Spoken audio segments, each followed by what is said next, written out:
বলা অসাধারণ। তো আপনাদের সবার তরফ থেকে একটা সাহেবের কাছে রিকোয়েস্ট থাকবে, একটা গান শোনাবার।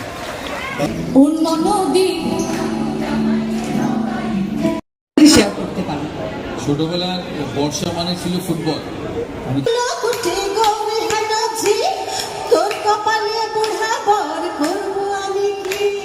নমস্কার বন্ধুরা, আমি Sudeshna and welcome back to my channel life and living with Sudeshna.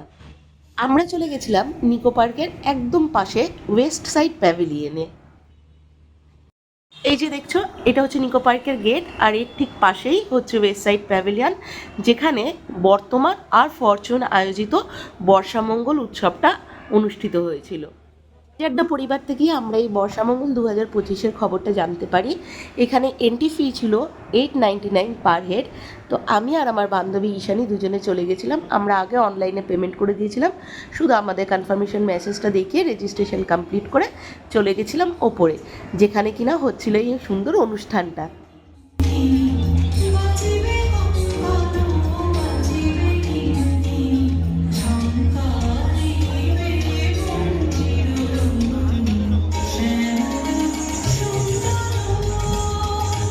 এখন এসেছি, এখানে একটা ইভেন্ট চলছে, শুধু খাওয়া দাওয়া নয়, এখানে আরও অনেক কিছু চলছে, প্রোগ্রাম চলছে, অনেক বড় বড় ফুড ব্লগাররা এসেছে এখানে। মানে ভালো লাগছে, দর্শকগুলো মানে অনেক বড় বড় মানুষকে দেখতে পাচ্ছি সামনে, খুব ভালো লাগছে। তার পুরো এক্সপিরিয়েন্স একটা ভালো নিয়ে যাবো আশা রাখছি। তো এখন প্রোগ্রাম চলছে, আমাদের টিকিট দেওয়া হয়েছে, আমরা এখন ভেতরেই আছি।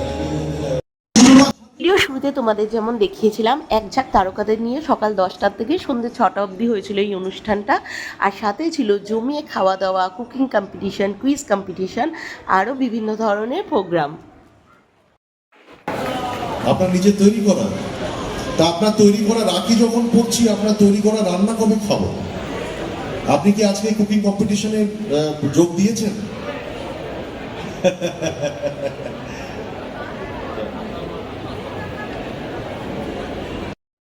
আমি আর আমার বান্ধবী ঈশানী দুজনেই কিন্তু এনার ফ্যান। ছোটোবেলার দিয়ে সাহেব চ্যাটার্জি স্যারকে খুব ভালো লাগে।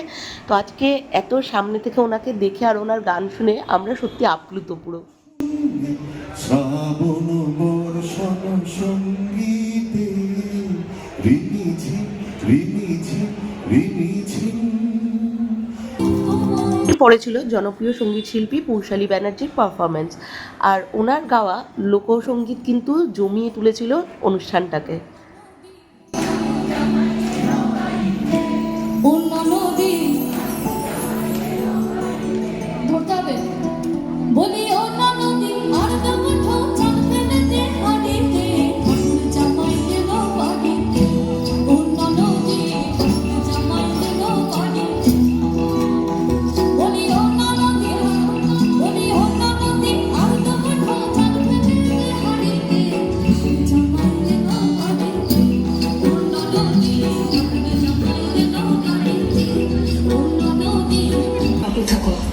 এরপর আমাদের বিভিন্ন জনপ্রিয় সিরিয়ালের নায়ক নায়িকাদের নিয়ে শুরু হয় জমজমাট গল্পের আসর।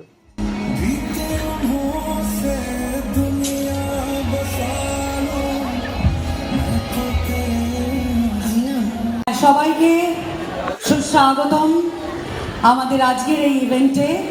প্রচুর মানুষ তো দেখতে পাচ্ছি। সাহেবদা বস বস না না না, আগে একটু দাঁড়িয়ে কথা বলে না বসলে আড্ডাটা হবে না। আড্ডা মানে সৌজন্যে আজকের এই এত সুন্দর একটা ইভেন্টে আপনাদের সকলের সঙ্গে আমাদের জমি আড্ডা হবে, নাচ গান খাওয়া দাওয়া সবই থাকছে। তার সঙ্গে থাকছে এরকম মিষ্টি মিষ্টি কিছু বন্ধু সেলিব্রিটিরা, যেখানে দেখতেই পাচ্ছেন সৌরভ আছে, শুভস্মিতা রয়েছে। আচ্ছা, আমি সৌরভ আর শুভস্মিতাকে ছোট ছোট কিছু প্রশ্ন করছি, আগে লক্ষ্মী ঝাঁপি নিয়ে হয়ে যাবে। যাকে আমরা আমাদের এই ব্যক্তিগত কথাগুলোই পরে যাব, কিন্তু আপনাদের সঙ্গে তো আড্ডাটা চালা। হ্যাঁ, তোমার অবাক লাগছে না? মিঠুদার মেয়ে। আমি ওটাই বলতে যাচ্ছিলাম। তুই জানিস আমি তোকে তুই করে বলছি। হ্যাঁ, মিঠুদা আমার খুব কাছের মানুষ ছিলেন। আমি আর মিঠুদা অনেকগুলো ছবি করেছি, আমরা আউটডোরে একসাথে আমরা এত সময় কাটিয়েছি। এবং আমার এখনো মনে আছে, আমি একটা ছবি করেছিলাম, সেই ছবিতে আমি ছিলাম ভিলেন, মিঠুদা ছিল একজন পুলিশ সিআইডি অফিসার। সেলিব্রিটিদের নিয়ে গল্প আড্ডা তখনও চলছিল, আর আমরা চলে গেছিলাম তখন লাঞ্চের দিকে। আমাদের বুকিং করা ছিল 12:30 স্লটটা, আর লাঞ্চে তখন এলাহি ব্যাপার চলছিল। ছিল মেনুতে সাদা ভাত, মুগ ডাল, ঝুড়ি ঝুড়ি আলু ভাজা, গয়না বড়ি ভাজা, শুক্তো, ইলিশ মাছের চচ্চড়ি, ইলিশ মাছ ভাজা, ইলিশ মাছের তেল, আর সাথে প্যাকিং করে দেওয়া হয়েছিল ইলিশ মাছ ভাপা আর ইলিশ মাছের তেল ঝোল। খাওয়া দাওয়া শেষে মিষ্টি মুখ না করলে হয় না, তাই আমরা মিষ্টি নিয়ে নিয়েছিলাম। এখানে দেখো বাঞ্চারাম থেকে এই মিষ্টিগুলো এসেছিলো। এর মধ্যে আম সন্দেশটা আমার খুবই ভালো লেগেছিল। রান সেরে আবার আমরা চলে এলাম অনুষ্ঠানে যোগ দিতে। এখন এই হার্ড ডায়েটিং এর মধ্যে থাকি না, বাট যতটা মেনটেন। আপনি অন্যদের ছবি কি তুলছেন? আপনি তো নিজেই সেলিব্রিটি। আপনি অন্যের ছবি তুলছেন। আমি তো আপনার ফুড ব্লগ দেখি এবং রীতিমতো অমরিতার সঙ্গে আমার অনেক কথা হয় আপনার বাড়িতে খাওয়া দাওয়া নিয়ে। হ্যাঁ,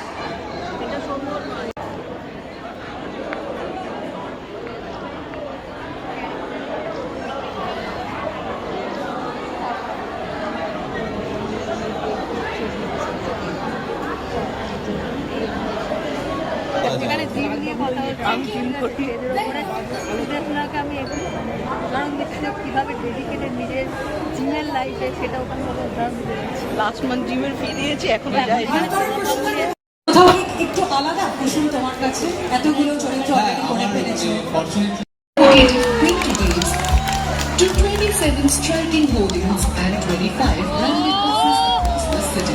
এরপর মঞ্চে এলেন আমাদের সবার প্রিয় আবির চ্যাটার্জি আর আমাদের বাঙালির ইমোশন বলা যেতে পারে, আমাদের দাদা, আমাদের মহারাজা সৌরভ গাঙ্গুলি।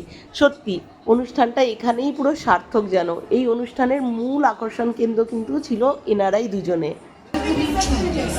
এই মঞ্চটার জন্যই আমরা সবাই অপেক্ষা করছিলাম। 5 bustling fish markets. The automobile মনে হয় যে আমরা যে বর্তমানের সাথে, বর্তমান নিউজ পেপার পত্রিকার সাথে যে এই বর্ষা মঙ্গলটা করলাম, এটা কিন্তু আমার মনে হয় ইলিশ মাছের এর থেকে বড় কোনো ফেস্টিভ্যাল হয়নি আজ অব্দি।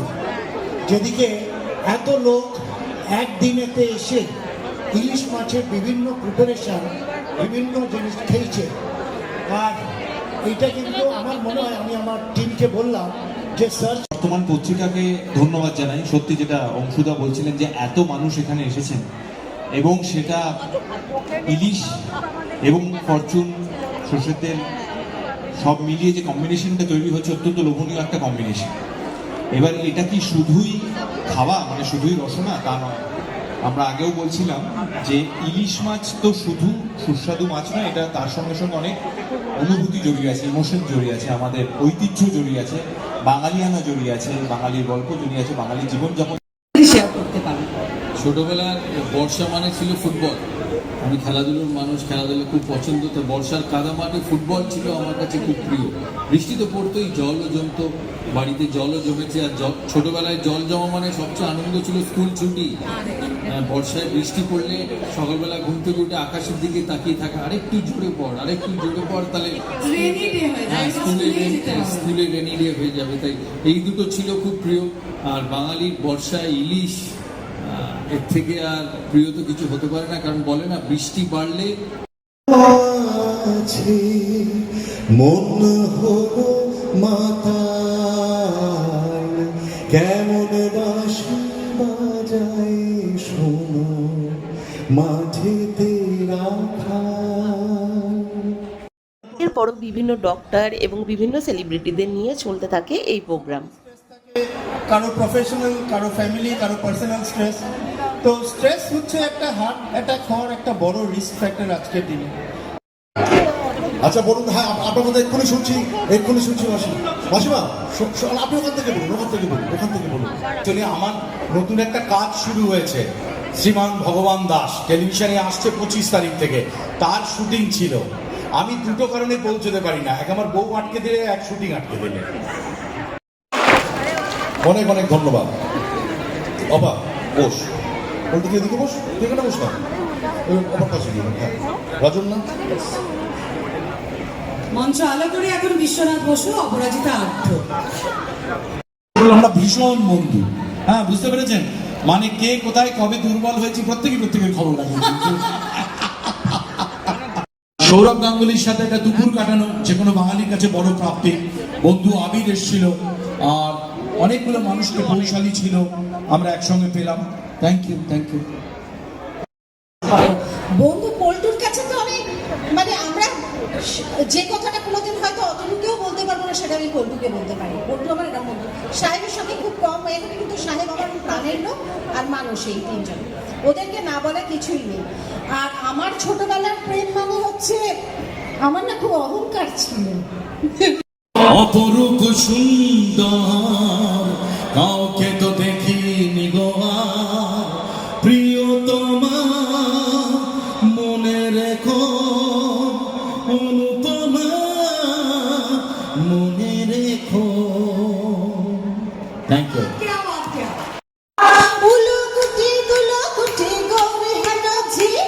তোর কপালে বুড়া বর করবো আমি কি।